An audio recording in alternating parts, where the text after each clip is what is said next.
रेखा बाबू जी एक सेकेंड। हाँ हाँ ये कार्यशाला शुरू हो उससे पहले मैं एक जानकारी आपको देना चाहती हूँ। कल 30 अप्रैल को दोपहर में 3 से 4 एक संगोष्ठी रखी हुई है। प्रतिक्रमण की कार्यशाला की कुछ इन्फॉर्मेशन आप सभी बहनों को देना चाहते थे। इसके लिए एक संगोष्ठी रखी है। इसमें आपको सारी जानकारी प्राप्त हो जाएगी, क्योंकि कुछ ही टाइम में बहुत ही जल्दी बच्चों के लिए प्रतिक्रमण की कार्यशाला शुरू होने वाली है। तो आप सभी अपनी अपनी ज्ञानशालाओं में ज्यादा से ज्यादा मैसेज पहुंचाए, ज्यादा से ज्यादा बहनें इस संगोष्ठी में जुड़े और अभिभावकों को भी जोड़ने की कोशिश करें, ताकि उन्हें भी पता चले कि इस संगोष्ठी के द्वारा उन्हें भी पता चले कि प्रतिक्रमण में हमें क्या क्या बच्चों को कैसे सिखाना है। उन्हें भी कुछ इन्फॉर्मेशन देनी है हमें। इसके लिए आप उन्हें भी ज्यादा से ज्यादा जोड़ने की प्रयास करें और ज्यादा से ज्यादा मैसेजेस फॉरवर्ड करें। धन्यवाद। रेखा बाबू जी आप स्टार्ट करें। पिणी की अनंत चौबीसी को मेरा भाव भरा वंदन। परम आराध्य गुरुदेव आचार्य श्री महाश्रमण जी के चरणों में शत शत वंदन। मातृ हृदया साध्वी प्रमुखा कनक प्रभा जी के चरणों में शत शत वंदन। सभी चारित्रात्माओं के चरणों में मेरा भाव भरा नमन। यहाँ पर उपस्थित सभी मुंबई ज्ञानशाला के पदाधिकारी और ज्ञानशाला में अपने समय का नियोजन करके आज स्वयं ज्ञानार्थी की भूमिका में जो उपस्थित है, उन सभी प्रशिक्षक बहनों को मेरा सादर जय जिनेन्द्र। कार्यक्रम की शुरुआत हम मंगल गान से करेंगे, जो हमेशा करते हैं, हमारा जो रूटीन है। सबके हाथ आनंद केंद्र पर जुड़े हुए। ओम अर्हं सुगुरु शरणं विघ्न हरणं मिटे मरणं सहज हो मन जगे चेतन करे दर्शन स्वयं के हम बने अर्हं बने अर्हं बने अर्हं बने अर्हं। बनते जैसा कि हमने ये यात्रा शुरू की है अर्हम बनने के लिए, वहाँ पर हमने कुछ पाटियाँ सीखी और अपने अतिचारों का भी आपका हो गया है प्रशिक्षण। तो आपने अतिचार भी सुन लिए हैं, समझ लिए हैं, उसका उच्चारण भी देख लिया है। और अतिचार जब आपने देखे हैं तो आपको समझ में आ गया होगा कि गुरुदेव ने इसमें संशोधन और परिवर्तन क्यों किया है, क्यों गुरुदेव को जरूरत लगी कि इसका संशोधन और परिवर्तन होना चाहिए। क्योंकि अब जब हम अतिचार पढ़ते हैं तो हमको क्लियरली समझ में आता है कि हम कौन से हमारे दोषों का सेवन होता है और क्या हमारे अतिचार लगते हैं। तो जैसे अब पार्टियां मैंने जब प्रतिक्रमण हेड की सुनी थी तब मुझे वहां पे कुछ कुछ डाउट्स लगे थे, मैंने उनको क्लियर भी किए थे। तो आज मेरा लक्ष्य ये है कि मैं सभी पार्टियों का रिवीजन आपको करवा दूं, सभी पार्टियों का उच्चारण हम लोग एक बार कर ले, जितनी जितनी हमने आज तक की है पार्टियां, और फिर आगे की पार्टियों की हम उस तरफ बढ़ेंगे। तो सब रेडी, आपकी बुक्स आपके साथ है, मैं आपको स्क्रीन भी शेयर कर रही हूँ, तो आपको स्क्रीन पे भी दिखाई देगा। आपकी बुक आपके हाथ में है तो आप उसको भी देख सकते हैं और आपकी कहाँ पे मिस्टेक्स है उसको भी आप मार्क कर सकते हैं। ठीक है, तो हम शुरू करते हैं। सभी को एक बार वापस पुनः सादर जय जिनेन्द्र। हम सब एक बार रिवीजन कर लेते हैं। आपकी बुक्स आपके सामने है तो आप उसको देख के उसमें आपकी मिस्टेक्स है तो मार्क करते जाइए, वरना स्क्रीन पे भी आपको दिखाई दे रहा है। इडियापथिक सूत्र इच्छामि पडिक्कम्यूम इरियावहियाए विराहणाय गमनागमने पाणक्कमणे बीयक्कमणे हरियक्कमणे ओसा उत्तिंग पणग दगमट्टी मक्कड़ा संताना संकमणे जेमे जीवा विराहिया एगिंदिया बेइंदिया तेइंदिया चौरिंदिया पंचिंदिया अभिहया वत्तिया लेसिया संघाइया संघट्टिया परियाविया किलामिया उद्दविया ठाणाओ ठाणम संकामिया जीवियाओ ववरोविया जो में देवसियो अय्यारो कौ तस्स मिच्छामि दुक्कड़म। दूसरी प्रतिज्ञा दूसरी पार्टी कायोत्सर्ग प्रतिज्ञा। तस्स उत्तरीकरणेन पायच्छित्तकरणेन विसोहीकरणेन विसल्लीकरणेन पावाणं कम्माणं निघाय नट्ठाये ठामि काउसग्गम अन्नत्थ ऊससियेणं नीससियेणं खासियेणं क्षीयेणं जम्भायेणं उड्डुयेणं वायनिसग्गेणं भमलीये पित्तमुच्छाये सुहुमेहिं अंगसंचालेहिं सुहुमेहिं खेलसंचालेहिं सुहुमेहिं दिट्ठिसंचालेहिं एवमायिएहिं आगारेहिं अभग्गो अविराहियो होज्जमे काउसग्गो जाव अर्हंताणं भगवंताणं नमोक्कारेणं न पारेमि ताव कायं ठाणेणं मोणेणं झाणेणं अप्पाणं वोसिरामि। नेक्स्ट है प्रतिक्रमण प्रतिज्ञा। आवस्सई इच्छाकारेण संधिसह भयवं देवसीयं पडिक्कमणं ठायेमि देवसीय नाण दंसण चरिताचरित तव अय्यार चिंतवनठम करेमि काउसग्गम। उसके बाद है शक्त्र स्तुति।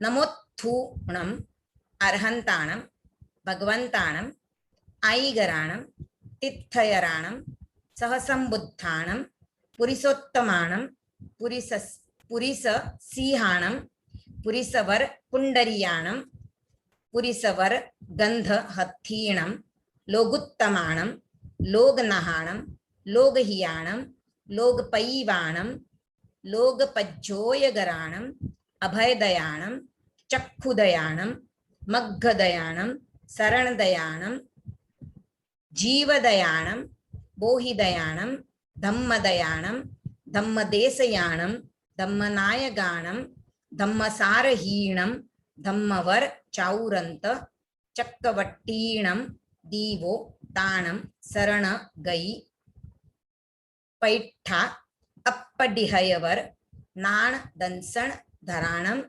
वियट्ट छौमाणम जिणाणम जावयाणम तिन्नाणम तारयाणम बुद्धाणम बोहयाणम मुत्ताणम मोयगाणम सव्वण्णूणम सव्वदरिसीणम सीव मयल मरुय मणंत मक्खय मव्वा बाह म पुनरावत्तयम सिद्धि गई नामधेयम ठाणम संपत्ताणम नमोजिणाणम जीयभयाणम। उसके बाद है आलोचना सूत्र। तस्स सव्वस्स देवसीयस्स अय्यारस्स दुच्चिंतीय दुब्भासीय दुच्चिट्ठीयस्स आलोयंतो पडिक्कमामि निंदामि गरिहामि अप्पाणं वोसिरामि। अब चतुर्विंशति स्तव लोगस्स उज्जोयगरे धम्मतिथयरे जिणे अर्हन्ते कित्त इस्सं चौवीसंपि केवली उसभ मजियं च वन्दे संभव मभिनन्दनं च सुमयीं च पौमप्पहं सुपासं जिणं च चन्दप्पहं वन्दे सुविहिं च पुफ्फदन्तं सीयल सिज्जंस वासुपुज्जं च विमल मणन्तं च जिणं धम्मं सन्तिं च वन्दामि कुन्थुम् अरं च मल्लिं वन्दे मुनिसुव्वयं नमिजिणं च वन्दामि रिट्ठनेमिं पासं तः बद्धमानं च एवं मये अभिथुआ विहुय रयमला पहीण जरमरणा चौवीसंपि जिणवरा तिथयरा मे पसीयन्तु कित्तिय वंदिय मये जे ए लोगस्स उत्तमा सिद्धा आरोग्य बोहि लाभम समाहि वर मुत्तमं दिन्तु चंदेसु निम्मल यरा आइच्चेसु अह्यं पयास यरा सागर वर गंभीरा सिद्धा सिद्धिं मम दिसन्तु।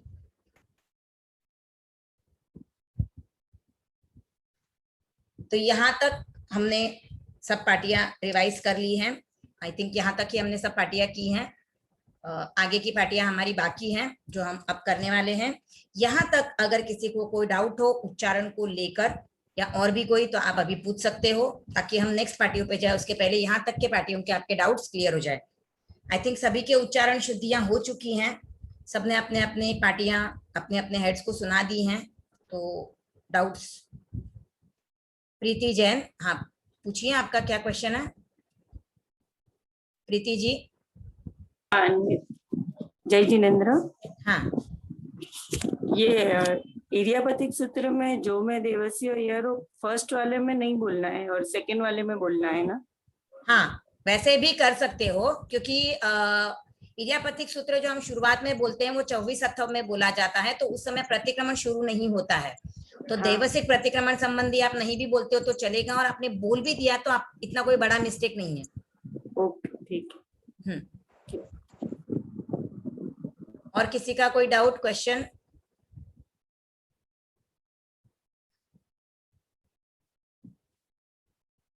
ठीक है, तो चलिए अब हम शुरू करते हैं हमारी नेक्स्ट पार्टी, प्रायश्चित्त सूत्र।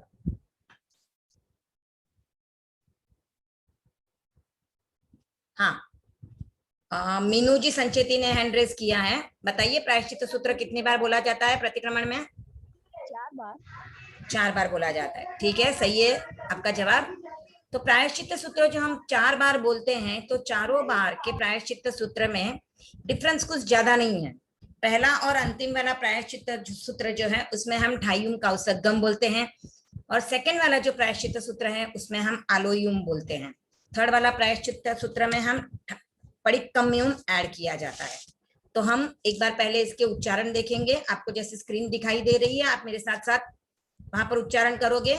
मैं एक एक शब्द को 2-2 बार बोल रही हूँ, उसके बाद लाइन को रिपीट कर रही हूँ, और फिर वापस पूरा रिपीट करेंगे हम एक बार। ठीक है, तो हम चलते हैं, देखते हैं उच्चारण। इच्छामि ठायुम, इच्छामि ठायुम कौसगम, जो में कौसगम, जो में। तो हमने जो बोला कि 4 बार प्रायश्चित्त सूत्र जब हम बोलते हैं तो वहां पर ये ठायुम कौसगम को हम रिप्लेस करते हैं। तो ठायुम कौसगम के बदले हम दूसरी बार में आलोयुम बोलते हैं, तीसरी बार में पडिक्कम्युम बोलते हैं। तो वापस देखते हैं एक बार। इच्छामि ठायुम कौसगम, जो में देवसियो अय्यारो कौ काइयो, देवसियो अय्यारो कौ काइयो, वाइयो वाइयो, मानसियो मानसियो, उत्सुत्तो उत्सुत्तो, उम्मग्गो उम्मग्गो, अकप्पो अकप्पो, अकरणिज्जो दुज्झाओ, अकप्पो अकरणिज्जो दुज्झाओ। इच्छामि ठायुम कौसगम, जो में देवसियो अय्यारो कौ काइयो, वाइयो मानसियो, उत्सुत्तो, उम्मग्गो, अकप्पो अकरणिज्जो दुज्झाओ। दुव्विचिंतियो अणायारो, दुव्विचिंतियो अणायारो, अनिच्छियव्वो अनिच्छियव्वो, असावग पाउग्गो असावग पाउग्गो। नाणे तह दंसणे, नाणे तह दंसणे, चरित्ता चरित्ते सुए, चरित्ता चरित्ते सुए। सामाय्ये तिणहम गुत्तीणम चौण्हम दुव्विचिंतियो अणायारो अनिच्छियव्वो असावग पाउग्गो नाणे तह दंसणे चरिता चरित्ते सुए सामाय्ये तिण्हम गुत्तीणम चौन्हम कसायाणम पंचन्हम अणुव्वयाणम तिण्हम गुणव्वयाणम कसायाणम पंचन्हम अणुव्वयाणम तिण्हम गुणव्वयाणम चौन्हम सिक्खावयाणम चौन्हम सिक्खावयाणम बारस विहस्स सावग धम्मस्स जम बारस विहस्स। यहाँ पर आपको ध्यान देना है, यहाँ पर विहस्स है, तो यहाँ पर जनरली हम सुनते हैं बारस विहस्स हो जाता है, तो हमें ध्यान देना है कि ये बारस है, विहस्स, बारस विहस्स। ध्यान से देखिए, बारस विहस्स सावग धम्मस्स जम खंडियम जम विराह्यम जो में देवसियो अय्यारो कहो तस्समिच्छामि दुक्कडम कसायाणम पंचन्हम अणुव्वयाणम तिण्हम गुणव्वयाणम चौन्हम सिक्खावयाणम बारस विहस्स सावग धम्मस्स जम खंडियम जम विराह्यम जो में देवसियो अय्यारो कहो तस्स मिच्छामि दुक्कडम। पुनः एक बार हम प्रायश्चित सूत्र का उच्चारण करेंगे। इच्छामि थायुम काउसग्गम जो में देवसियो अय्यारो कौ कायो वायो मानसियो उत्सुत्तो उम्मग्गो अकप्पो अकरणिज्जो दुच्छाओ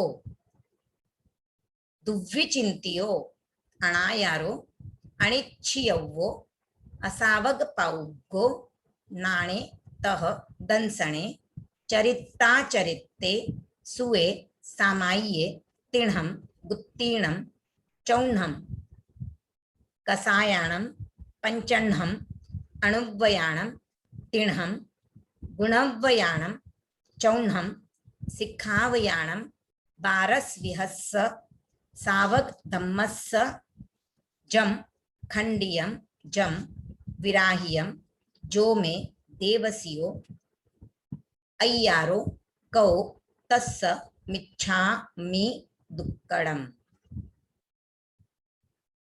तो ये हमने प्रायश्चित सूत्र का उच्चारण देख लिया है। हमने ये भी जान लिया कि पूरे प्रतिक्रमण में प्रायश्चित सूत्र 4 बार बोला जाता है। पहली बार और अंतिम बार के प्रायश्चित सूत्र में इच्छामि ठायुम कौसग्गम बोला जाता है, और दूसरी बार के प्रायश्चित सूत्र में इच्छामि आलोयुम बोला जाता है। तीसरी बार का जो प्रायश्चित सूत्र है उसमें हम इच्छामि पडिक्कम्युम बोलते हैं। अब ये प्रायश्चित सूत्र जो पहला वाला बोलते हैं, दूसरा वाला बोलते हैं, क्या डिफरेंस है इसके लिए यहाँ पर शब्दों का फेर किया गया है। तो पहले जब हम बोलते हैं इच्छामि ठायुम कौसग्गम, तो वहां पर हम ध्यान में स्थिर होने से पहले हम कायत्सर्ग, ये कायत्सर्ग में जाने से पहले, क्योंकि इसके तुरंत पश्चात हम कायत्सर्ग प्रतिज्ञा का उच्चारण करते हैं और श्रावक के 99 अतिचारों का ध्यान करते हैं। तो इसलिए हम इस प्रायश्चित सूत्र में हम क्या कहने जा रहे हैं कि मैं कायोत्सर्ग में स्थित होने जा रहा हूं और मैं 5 अणुव्रत, 3 गुणव्रत और 4 शिक्षा व्रत का यहाँ पर जो भी मुझसे अतिचार या आलोच दोष सेवन हुआ है उसके लिए मैं कायोत्सर्ग में स्थिर होकर उसके लिए मैं अपने पाप जो लगे हैं या जो भी दोष मुझे लगे हैं वो मेरे पाप निष्फल हो जाएं और मैं उनके लिए जो भी दोष लगे हैं उसकी मैं आलोचना करने जा रही हूँ। इसलिए ये ठायुम कौसग्गम वाला प्रायश्चित सूत्र कायत्सर्ग प्रतिज्ञा से पूर्व पहली बार में जब बोला जाता है। दूसरी बार में जब हम बोलते हैं तो वो हम ध्यान की स्थिति में बोलते हैं। जब हमने ध्यान कर लिया होता है, 99 अतिचारों का हमारा ध्यान हो जाता है, हम पाप स्थान का उच्चारण कर लेते हैं, उसके बाद हम प्रायश्चित सूत्र बोलते हैं जहां पर हम बोलते हैं इच्छामि आलोयुम। तो वहां पर हम कहते हैं कि मैंने आलोचना ले ली है, जो 5 अणुव्रत, 3 गुणव्रत और शिक्षा व्रत 4, तो इन 12 ही व्रतों की मैंने आलोचना ले ली है, तो इसलिए उसके मेरे जो दोष हैं, जो अतिचार हैं, वो निष्फल हो जाए। तो ये हम दूसरी बार का जब प्रायश्चित्त सूत्र बोलते हैं। अब जब हम तीसरी बार का प्रायश्चित्त सूत्र बोलते हैं, तो वो जब हम व्रत और अतिचार बोलते हैं उसके पूर्व, यानी चौथे आवश्यक में हम इच्छामि परिकम्यम, ये पाठ बोल के हम उसके बाद हम जो व्रत और अतिचारों का पारायण करना शुरू कर देते हैं। तो वहां पर हम क्या कहते हैं कि मैं जो भी दुष्प्रवृत्ति हुई है मुझसे, उससे निवृत्त होने के लिए मैं अब वापस प्रायश्चित्त ले रहा हूं। यानी पहले हमने ध्यान में प्रायश्चित्त ले लिया, जो हमने मौन रहकर, स्थिर रहकर उच्चारण किए थे। अब हम प्रायश्चित्त ले रहे हैं, वो हम बोल के ले रहे हैं। इसके लिए हम क्या कह रहे हैं कि जो भी मुझसे दुष्प्रवृत्ति हुई है, उन सबसे मुझे निवृत्त होना है। अगर मुझसे कोई अतिचार दोष का सेवन हुआ है, तो इसके लिए हम ये जो प्रायश्चित्त बोलते हैं, इसमें हम प्रायश्चित्त सूत्र में इच्छामि परिकम्यम ऐड किया गया है। वापस जब हम चौथा प्रायश्चित्त सूत्र बोलते हैं, वहां पे इच्छामि ठायुम कौसगम आता है, तो वो भी हम ध्यान में जाने से पूर्व बोलते हैं, क्योंकि उसके तुरंत पश्चात हम कायत्सर्ग प्रतिज्ञा बोलते हैं। और जैसे देवसिक प्रतिक्रमण है तो हम 4 लोगस का ध्यान करते हैं, रात्रिक प्रतिक्रमण है तो 4 लोगस का ध्यान, पाक्षिक है तो 12 लोगस का ध्यान, चातुर्मासिक अगर है तो 20 लोगस का ध्यान होता है, और संवत्सरिक प्रतिक्रमण है तो 40 लोगस का ध्यान करते हैं। तो वहां पर भी हमने ध्यान में स्थिर होकर प्रायश्चित्त लेने जा रहे हैं, इसलिए हम उस समय पे प्रायश्चित्त सूत्र का उच्चारण करते हैं। अब हम प्रायश्चित्त सूत्र का शब्द मीनिंग समझने जा रहे हैं कि प्रायश्चित्त सूत्र के प्रत्येक शब्द का अर्थ क्या है। तो ये अर्थ हम समझेंगे। इच्छामि यानी मैं इच्छा करती हूँ। किसकी इच्छा कर रही हूँ? ठायुम कौसगम। तो मैं ठायुम यानी स्थित होने के लिए किसमें स्थित हो रही हूँ? कौसगम, कायोत्सर्ग। मैं कायोत्सर्ग में स्थिर होने की इच्छा कर रही हूँ। जो मैं देवसियो यानी जो मेरे से दिवस संबंधी अय्यारो कहो, यानी अगर मैंने कोई अतिचार दोष का सेवन किया है, तो दिवस संबंधी अगर मुझसे कोई अतिचार दोष सेवन हुआ है, तो उसके लिए मैं स्थिर हो रही हूँ कायोत्सर्ग में, और उसकी मैं इच्छा कर रही हूँ। काइयो, अब कौन से अतिचारों का मुझसे सेवन हो सकता है? तो काइयो यानी काया से, शरीर संबंधी अगर मैंने कोई अतिचार दोष का सेवन किया है। वाइयो यानी वचन संबंधी अगर मैंने कोई दोष का सेवन किया है। मानसियो यानी मन संबंधी, यानी हम जो कहते हैं मन वचन और शरीर से हम कोई भी प्रवृत्ति करते हैं, तो मन वचन शरीर से हम जब भी कोई प्रवृत्ति करते हैं, तो उससे हमारे जो भी आलोचना या अतिचार या दोष लगा है, उसकी हम आलोचना करने जा रहे हैं, उसको हम कायोत्सर्ग में स्थिर होकर उनका हम स्मरण करने जा रहे हैं। तो काइयो वाइयो मानसियो का अर्थ है शरीर से, वाइयो यानी वचन से, मानसियो यानी मन से। उत्सुत्तो, यहाँ पे उत्सुत्तो यानी सूत्र, और उत्सुत्तो यानी सूत्र के विपरीत।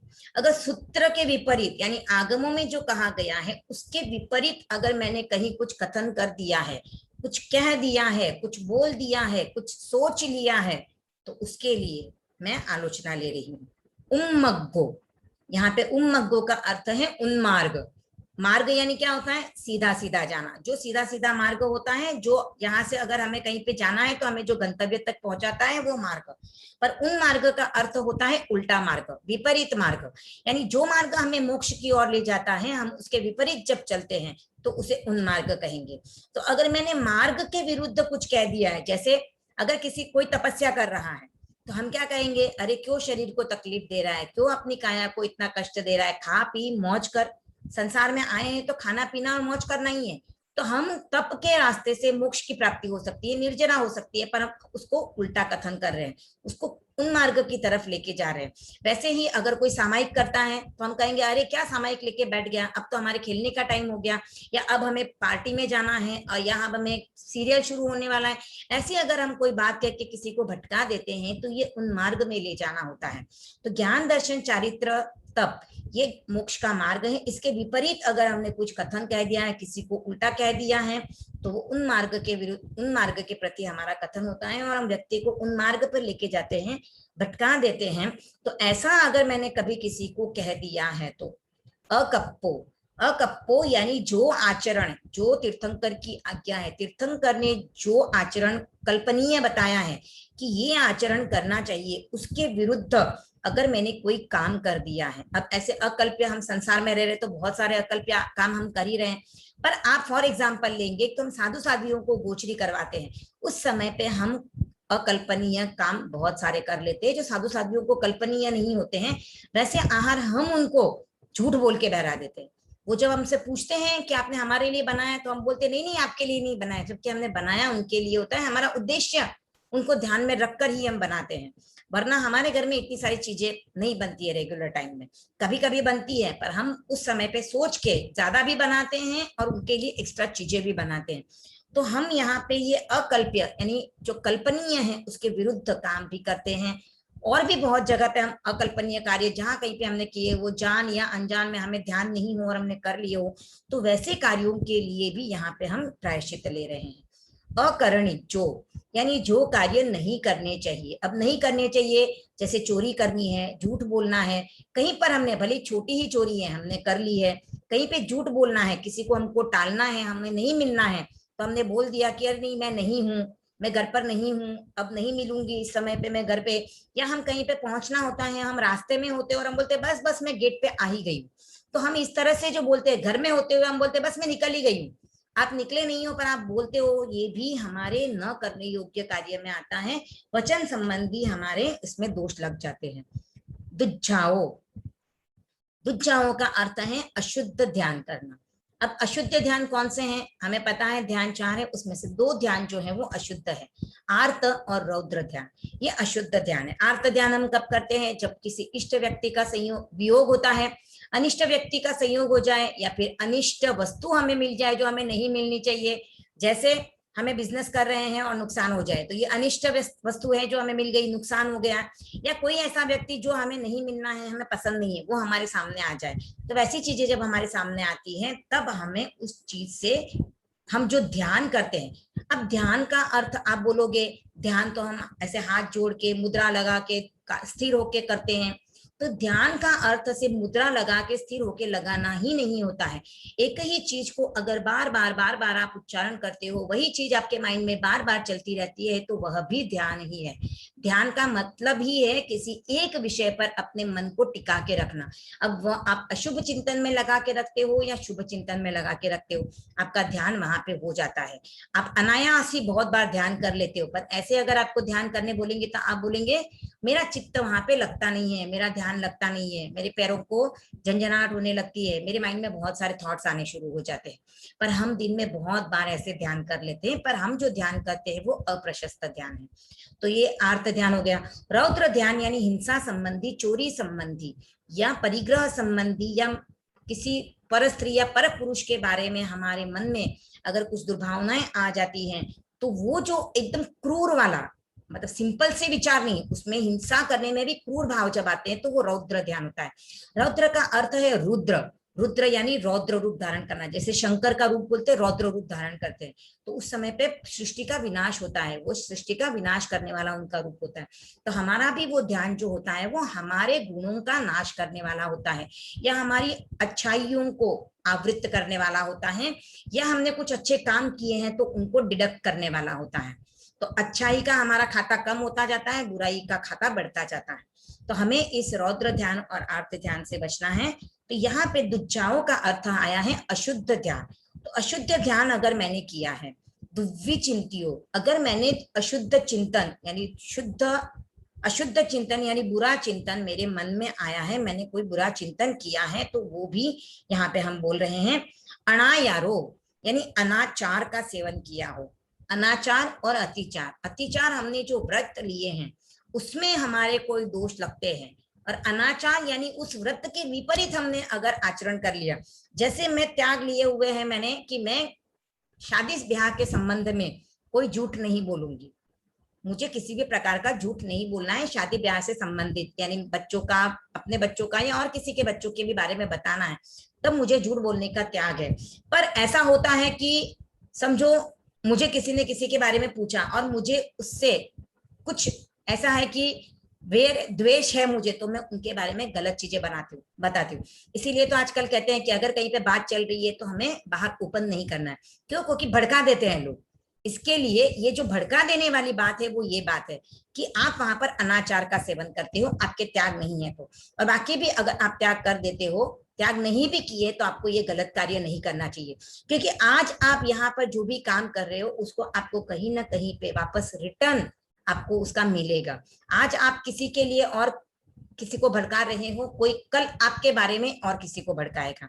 तो ये अगर यहाँ पे नहीं हुआ तो आगे के भवों में जहां पर भी कहीं पर भी आप जाओगे वहां पर आपको इसका रिटर्न मिलने ही वाला है। इसके लिए दूसरों के बारे में बुरा बोलने से पहले, बुरा चिंतन करने से पहले ये सोचिए कि मैं दूसरे का बुरा करने जा रही हूँ या खुद का बुरा करने जा रही हूँ। आचार्य महाप्रज्ञ जी जब दीक्षित हुए थे उस समय पे उन्होंने 3 नियम लिए थे। एक तो उनका नियम था कि मैं अपने गुरु को कभी भी नाराज नहीं करूंगा। दूसरा नियम था उनका कि मैं ऐसा कोई कार्य नहीं करूंगा जिसकी वजह से मेरे गुरु को ये फीलिंग आए कि ये मेरा शिष्य कैसे है, ये मेरा शिष्य कैसे, मतलब ऐसा मेरा शिष्य कैसे हो गया जिसने इस तरह का काम कर दिया। और थर्ड उनका ये चिंतन था कि मैं किसी भी कोई भी व्यक्ति के बारे में कोई भी बुरा चिंतन नहीं करूंगा। क्यों नहीं करूंगा? उन्होंने ये क्यों निश्चय किया? क्योंकि उनको ये समझ में आ गया था कि अगर मैं किसी व्यक्ति का बुरा चिंतन करता हूं तो उसका खराब हो या ना हो, पर मेरा खुद का बुरा तो होने ही वाला है। इसको हम और एक एग्जांपल से समझेंगे। अगर मैं किसी के ऊपर कीचड़ उछालती हूँ तो उसके लिए मुझे क्या करना होगा? कीचड़ को हाथ में लेना होगा। तो मैं अगर कीचड़ को हाथ में लेती हूँ और समझो मैं सामने वाले पे फेंकती हूँ, सामने वाला बच गया, वो उसको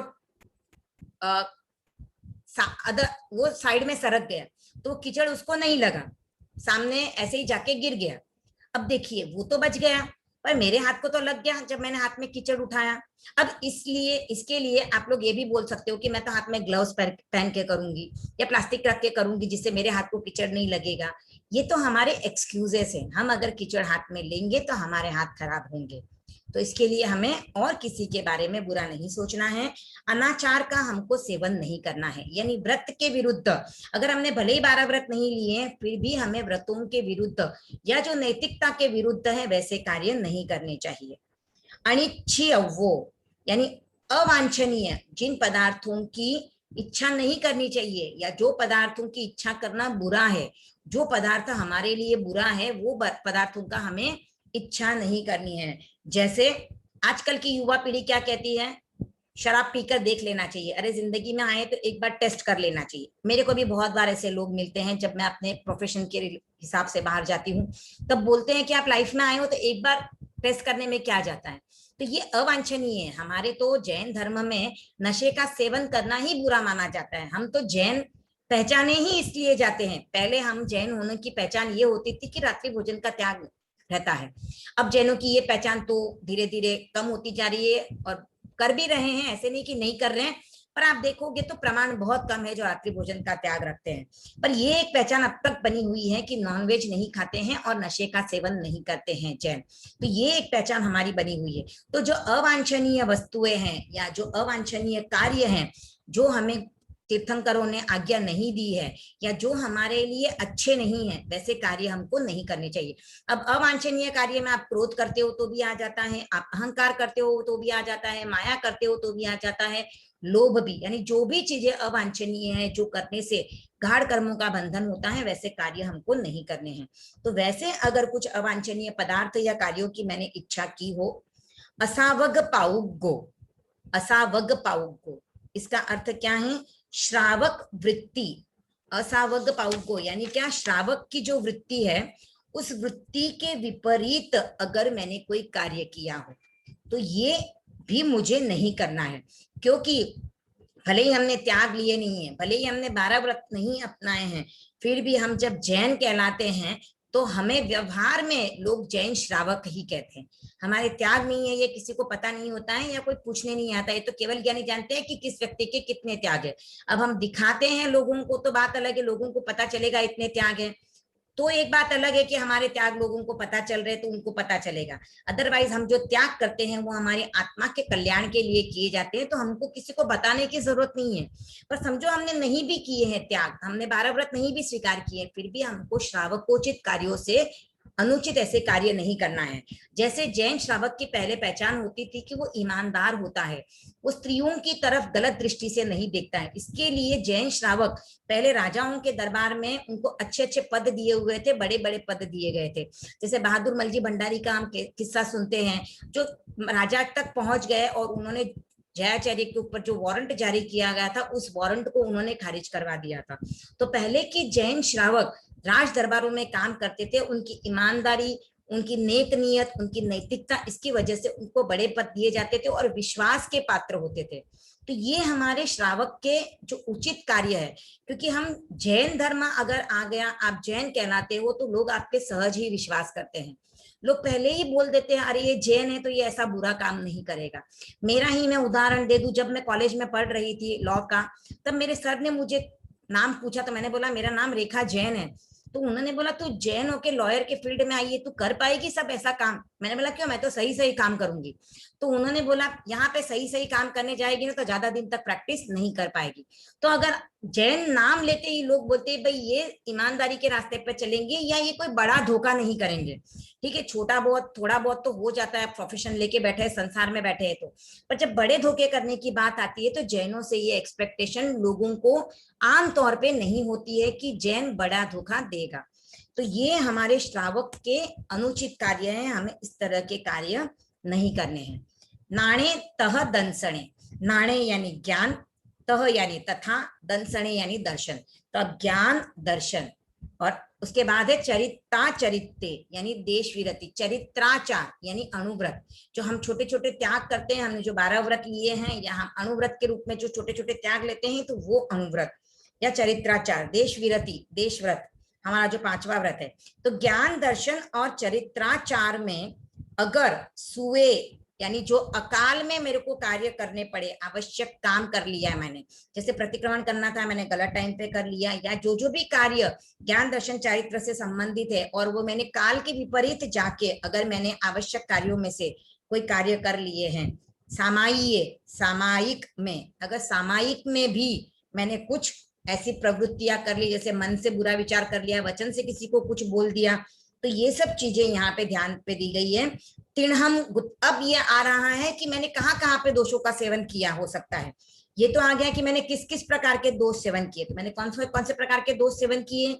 मैंने मन वचन और काया से अगर सूत्र के विरुद्ध कुछ कह दिया है, मार्ग के विरुद्ध मैंने कुछ कह दिया या कर लिया, आचार के विरुद्ध मैंने कोई आचरण कर लिया, न करने योग्य कार्य मैंने कर लिया, अशुद्ध ध्यान किया, अशुद्ध चिंतन किया, अवांछनीय पदार्थ या कार्य की इच्छा की, श्रावक वृत्ति के अनुचित मैंने कार्य किया, ज्ञान दर्शन और चरित्राचार, इनको मैंने, इनमें अकाल में या सामायिक में मैंने कुछ ऐसे आवश्यक कार्य जो करने थे वो नहीं किए, उसके विपरीत अगर मैंने कार्य कर दिए तो वो मैंने कहाँ कहाँ पे किए हो सकते हैं।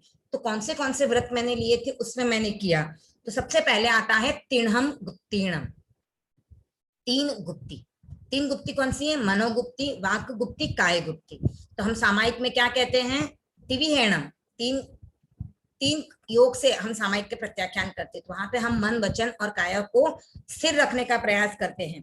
तो ये 3 गुप्ती वहां पे आती है, 3 गुप्ती। चौन्हम कसायाणम यानी 4 कषाय, चौन्हम यानी 4, कसायाणम यानी कषाय, क्रोध मान माया लोभ। तो 4 कषाय की प्रवृत्ति अगर मुझसे हो गई है।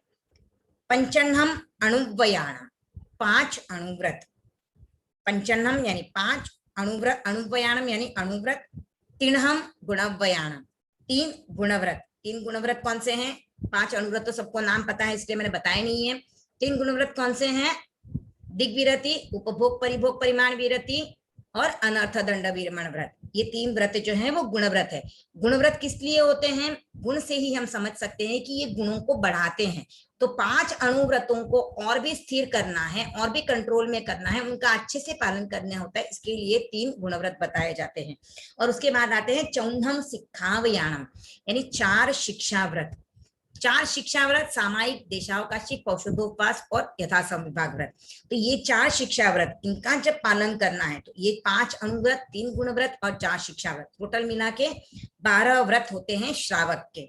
तो 12 विहस्स यानी ये 12 व्रत जो है श्रावक के, सावक धम्मस, तो 12 व्रत सावक धम्मस श्रावक धर्म के जम खंडियम जम, अगर मैंने उनका देशतः खंडन किया है, देशतः यानी अंश रूप में उनका खंडन किया है, या भले आगे आया है जम विराह्यम, यानी उनमें अगर मैंने खंडन उनका थोड़ा सा खंडन किया हो, या भले ही उनकी विराधना ही कर ली हो, यानी जो व्रत लिया था उसके एकदम विपरीत आचरण ही कर लिया हो, तो या तो थोड़ा खंडित किया या पूरा विराधित किया हो, तो तत्समिच्छामि दुक्कड़म, तो इनसे जो भी मेरे पाप लगे हैं वो मिथ्या हो, निष्फल हो जाए। तो प्रायश्चित सूत्र में हम 3 गुप्ती, 4 कषाय, 5 अणुव्रत, 3 गुणव्रत, 4 शिक्षा व्रत, ये 12 श्रावक धर्म, यहाँ पर अगर हमसे कोई भी अतिचार दोष लगा हो, अगर हमने उसका देश का खंडन किया है या हमने उसके पूरी तरह से विराधना की है, तो उसका हम यहाँ पर प्रायश्चित ले रहे हैं। उसके संबंधित हमारे जो भी पाप है उनको हम निष्फल करने के लिए आलोचना कर रहे हैं प्रतिक्रमण में। तो ये प्रायश्चित सूत्र हमारा अभी के लिए कंप्लीट हो चुका है। किसी को कोई डाउट हो तो आप हैंड रेज करके क्वेश्चन पूछ सकते हो।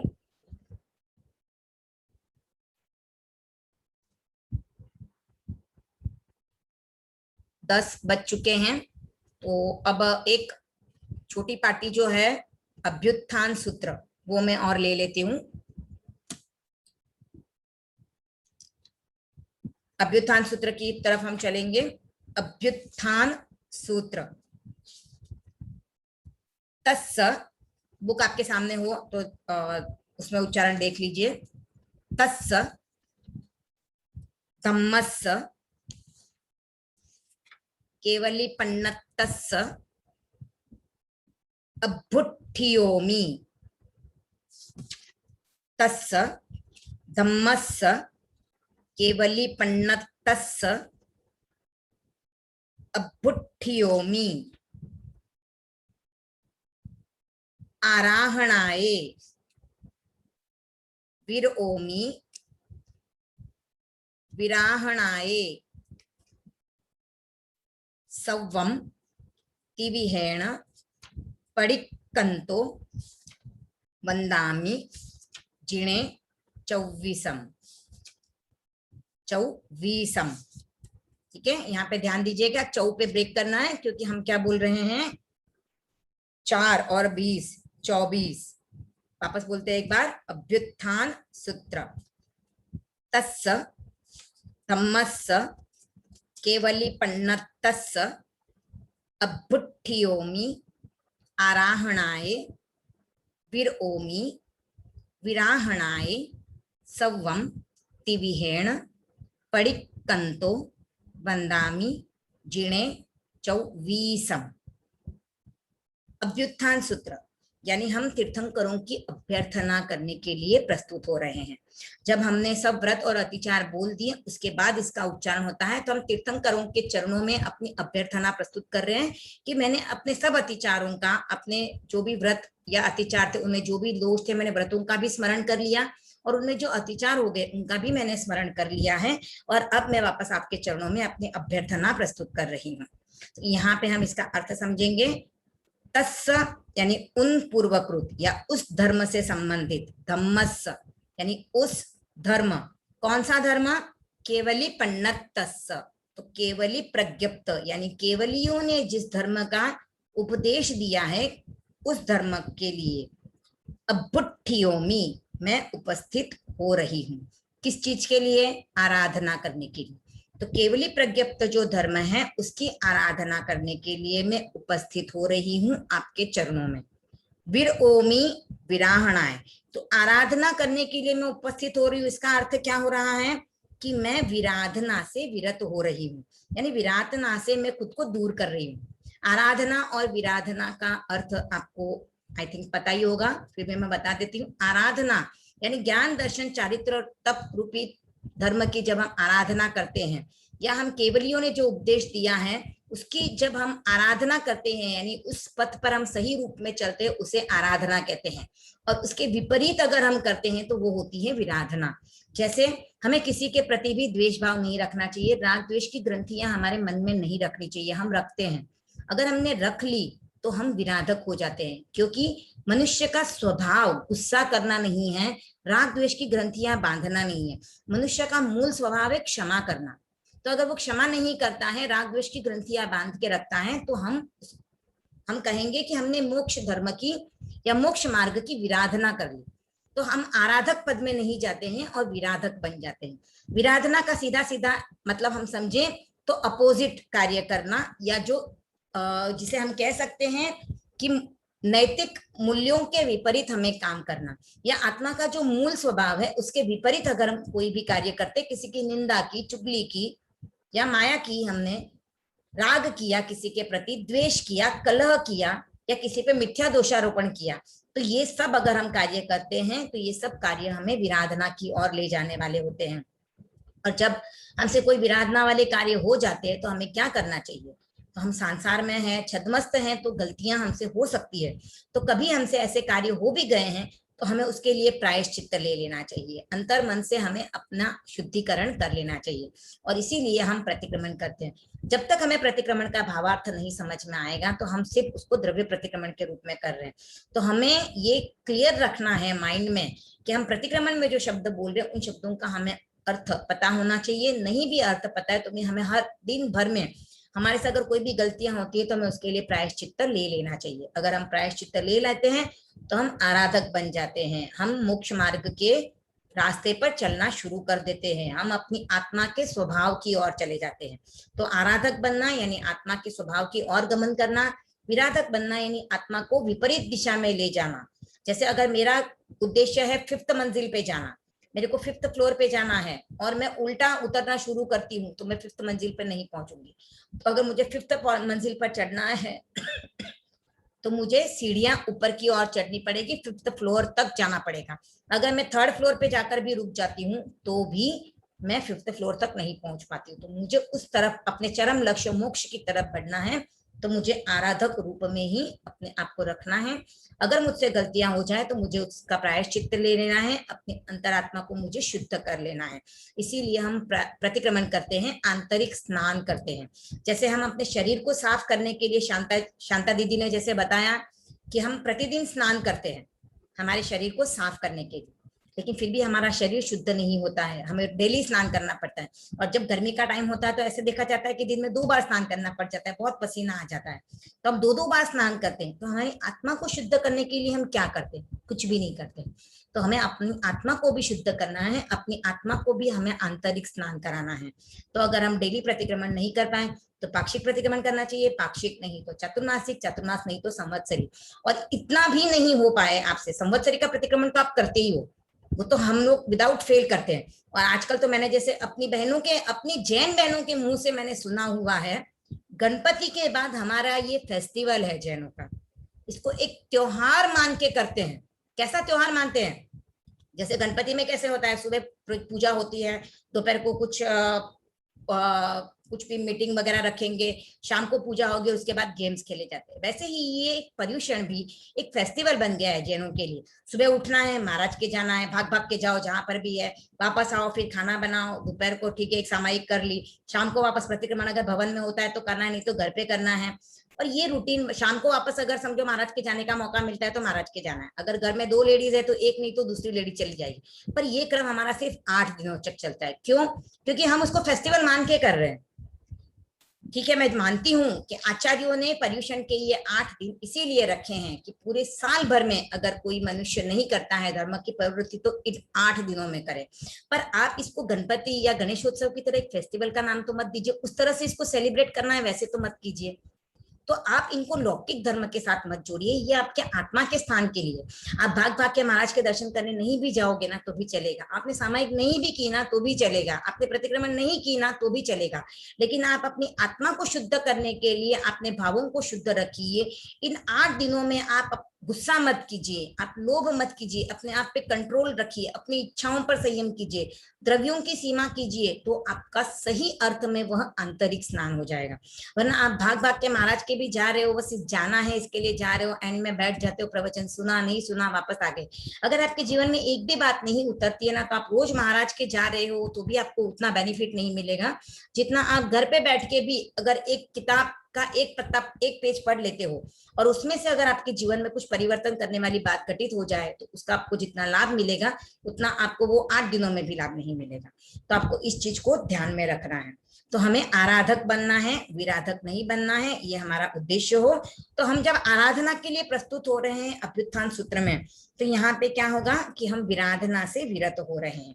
अब कौन कौन सी विराधना से हम विरत हो रहे हैं, तो हम कौन कौन से प्रकार से विराधना कर रहे हैं, तो सव्वम तिविहेणम, तो तीनों ही सब प्रकार की, सब प्रकार से, सव्वम यानी सब प्रकार की, तिविहेणम यानी 3 योग, मन वचन और काया की प्रवृत्ति से मैं निवृत्त होने जा रही हूँ।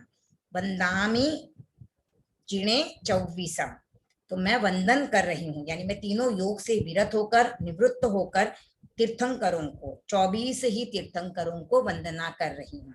तो पूरे अभ्युत्थान सूत्र का मतलब क्या हुआ कि उस केवली प्रज्ञप्त धर्म की मैं आराधना करने के लिए उपस्थित हो रही हूँ, और आराधना करने के लिए उपस्थित हो रही तो ओमी विराहणाए, तो मैं विराधना से विरत हो रही हूँ, और मैं तीनों ही प्रकार मन वचन और काया की जो भी मेरी प्रवृत्ति है उनसे मैं निवृत्त होके 24 ही तीर्थंकरों को वंदना करती हूँ।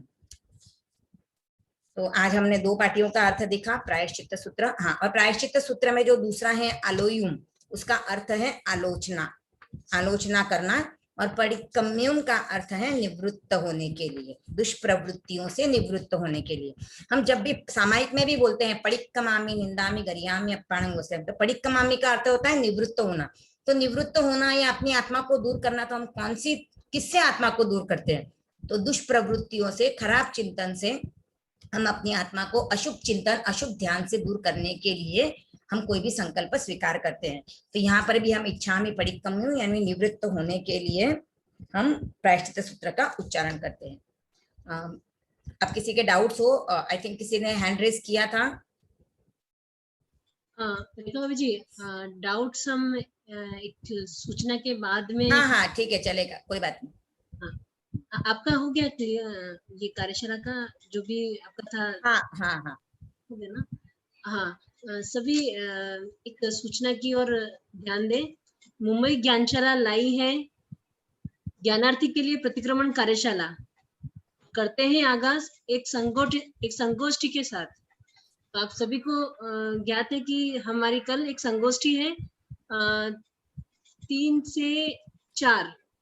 आप सभी को ये कार्यशाला सिर्फ ऑर्गेनाइज मुंबई ज्ञानशाला कर रही है, लेकिन इसकी जिम्मेदारी पूरी मुंबई ज्ञानशाला की सभी प्रशिक्षिकाओं की है, क्योंकि हमें बाल पीढ़ी को वो जो मेन उपक्रम है हमारा प्रतिक्रमण का, वो हमें उनके माइंड में सेट करना है, उन्हें समझाना है वो चीज। ये सिर्फ कार्य सिर्फ हमारा ही नहीं, परंतु हमारी पूरी मुंबई ज्ञानशाला की पूरी प्रशिक्षिकाओं की टीम का है। तो हम सभी का सहयोग चाहेंगे, आप सभी को ज्यादा से ज्यादा प्रशिक्षिकाओं को जोड़ना है, अभिभावकों को जोड़ना है इस संगोष्ठी में, ताकि हम आपको समझा सके कि बच्चों को किस तरह से प्रतिक्रमण सिखाना है। आप जैसे आप लोगों ने देखा कि रेखा भाभी जी कितना सुंदर तरीके से एक एक छोटा छोटा उदाहरण देके प्रतिक्रमण का अर्थ बता रहे हैं। तो ये सारा का सारा कार्यशाला और भी अच्छे ढंग से चले, अच्छे ढंग से हो, इसके लिए आप सभी को हमारा साथ देना है, और ज्यादा से ज्यादा आप सभी 3 से 4 कल संगोष्ठी में जुड़े। जिज्ञासा समाधान से पहले मैं जिज्ञासा समाधान ही ले लेना। हाँ हाँ जी। रेखा भाभी एक और बात। हाँ हाँ संडे को क्लास रहेगी ना अपनी? अभी हफ्ते में 2 दिन हो रही है ना, कंफर्म है? तो आज अनाउंस कर दीजिएगा। ये मंडे को नहीं पॉसिबल होगा। अच्छा ठीक है, मैं इन्फॉर्म कर देती हूँ, इस हिसाब से फिर हम लोग मैसेज डाल देंगे। इसलिए जस्ट कंफर्म कर लिया कि नेक्स्ट मंडे से स्टार्ट। हाँ हाँ हाँ हाँ ओके। मीनू जी, आप अपने आप को अनम्यूट कर सकते हैं।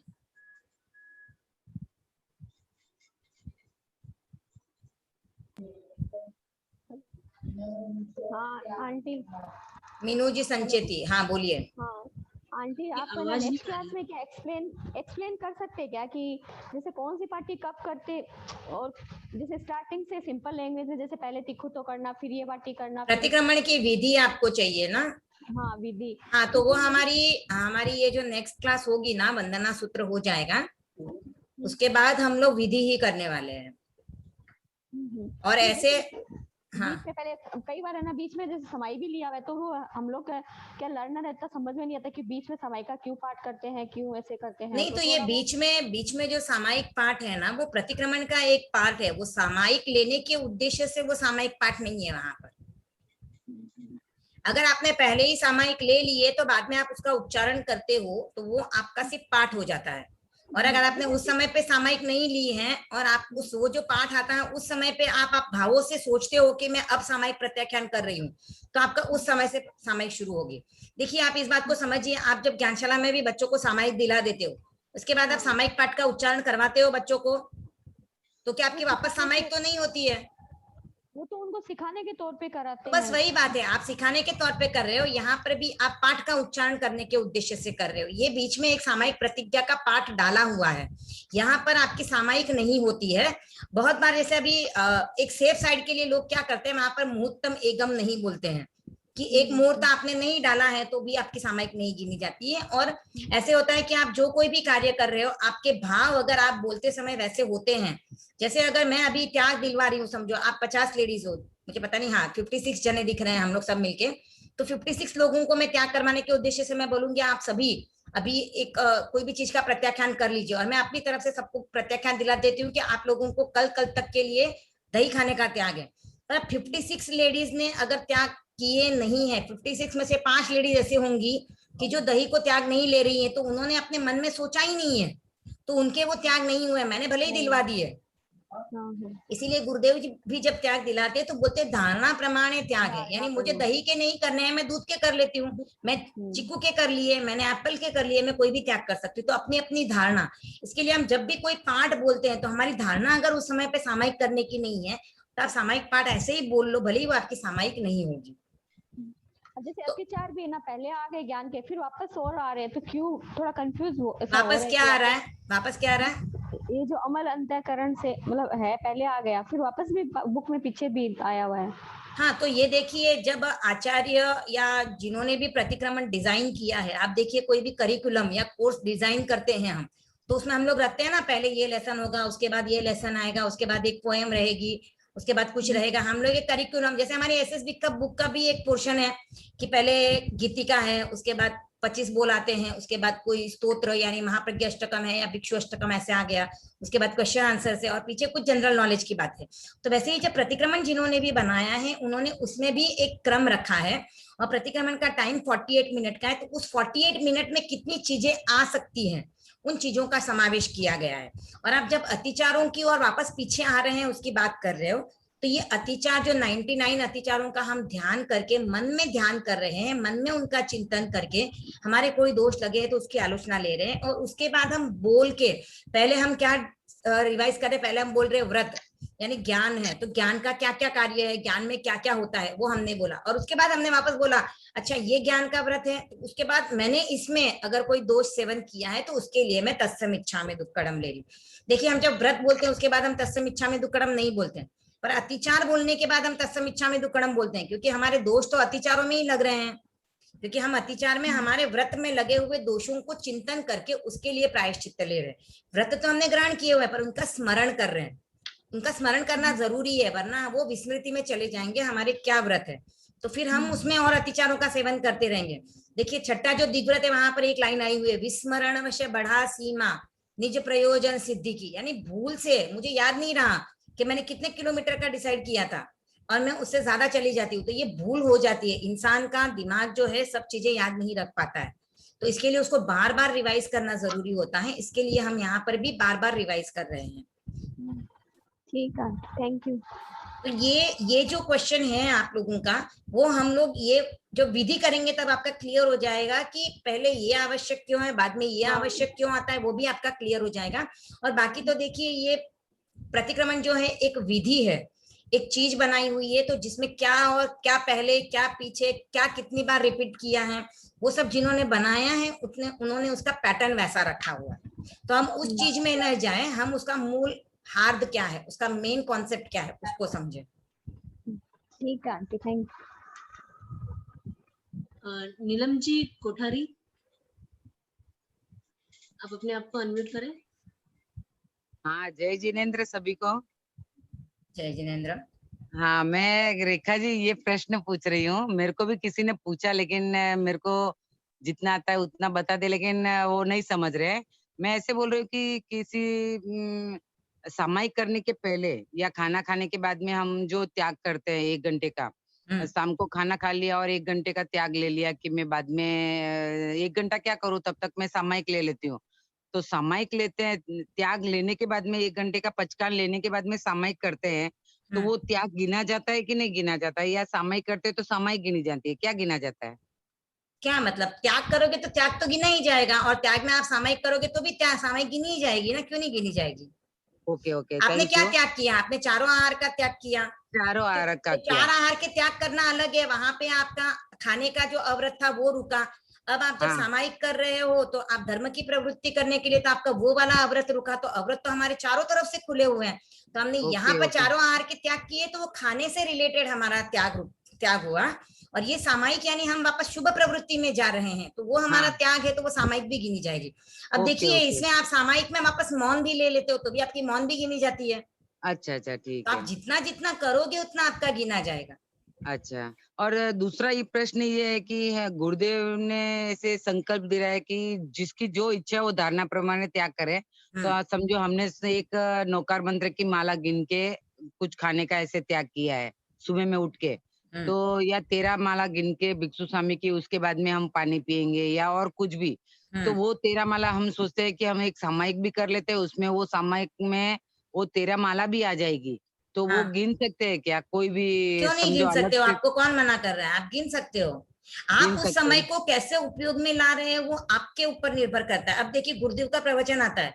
हाँ, गुरुदेव का प्रवचन कितने टाइम के लिए आता है? 20 मिनट के लिए। 20 मिनट के लिए आता है। तो आप अगर 20 मिनट के लिए गुरुदेव का प्रवचन सुन रहे हो, आप बैठ हाँ, के सुनते हो समझो, हाँ, तो आपने सामायिक संवर ले लिया 20 मिनट का, हाँ, तो आपका हाँ। संवर भी हो रहा है, आप प्रवचन भी सुन रहे हो, तो आपका टाइम डबल यूटिलाइज हो रहा है। लेकिन उसमें माला गिन सकते हैं? माला नहीं गिन सकते। उस समय पे आप प्रवचन सुन रहे हो, उस समय पे आपको माला नहीं फेरनी चाहिए। ये बात मैं बताने वाली हूँ, या बता देती हूँ आप लोगों को। बहुत बार हम देखते हैं बुजुर्ग लेडीज जो हैं, वो प्रवचन हाँ, में बैठती है और माला फेरना शुरू कर देती है।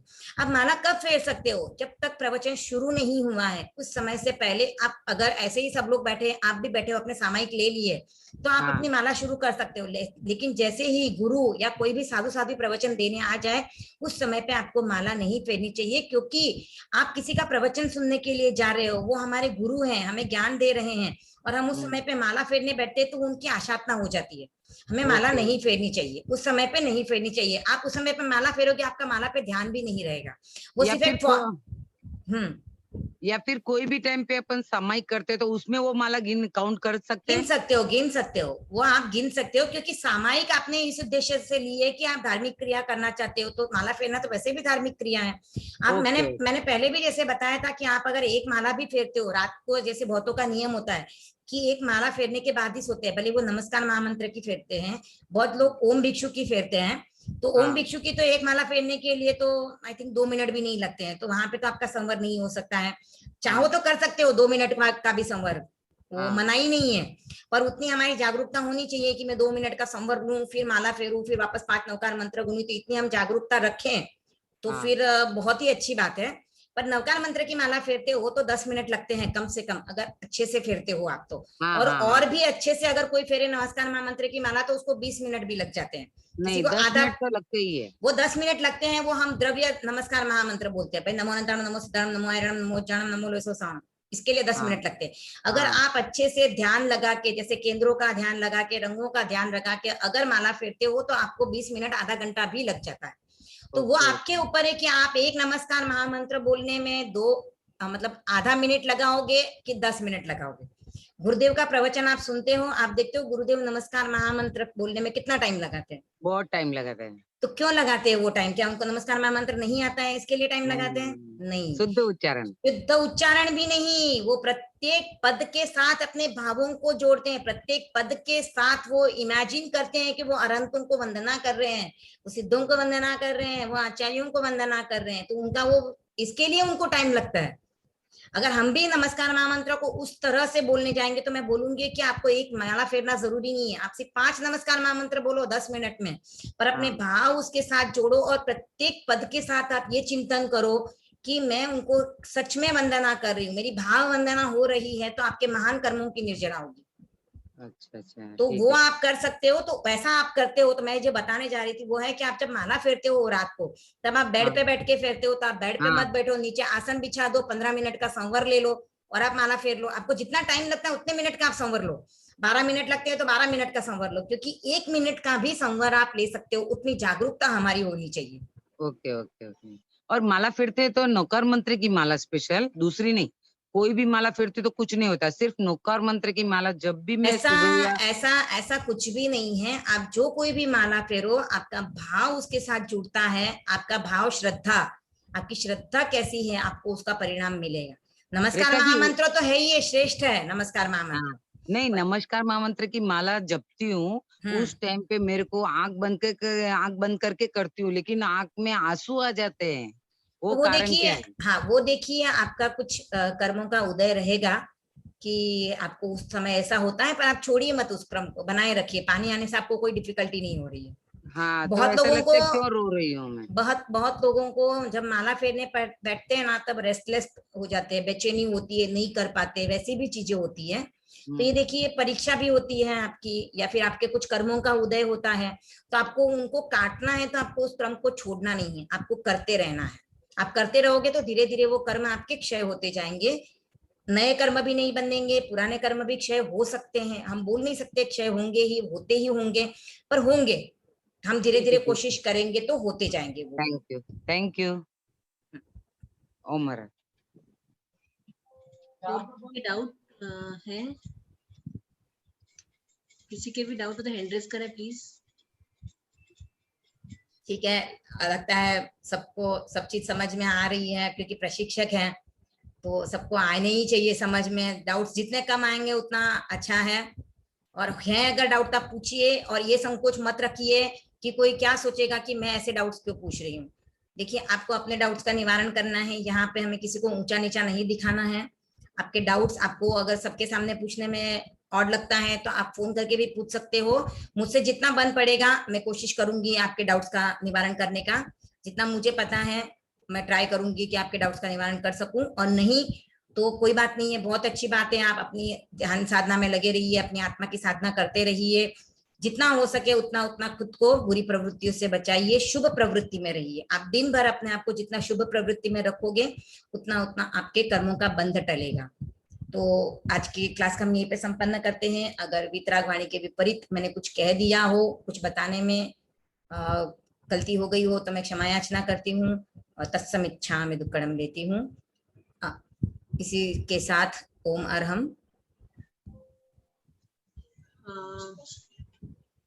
मैं आभार व्यक्त करती हूँ शांता आंटी जी का, जिन्होंने पधार कर प्रेरणा दी हमें, और स्पेशल और आभार व्यक्त करती हूँ रेखा भाभी जी का, जिन्होंने इतनी सरलता से इतने अच्छे अच्छे एग्जाम्पल्स देके हमें बताया कि प्रतिक्रमण हमें क्यों करना चाहिए और इसके अर्थ क्या है। तो मैं आप दोनों का आभार व्यक्त करती हूँ। साथ ही इस कार्यशाला से जुड़े सभी प्रशिक्षिकाओं का, उन्होंने अपना समय का नियोजन करके कार्यशाला अटेंड की, सभी का मैं आभार व्यक्त करती हूँ।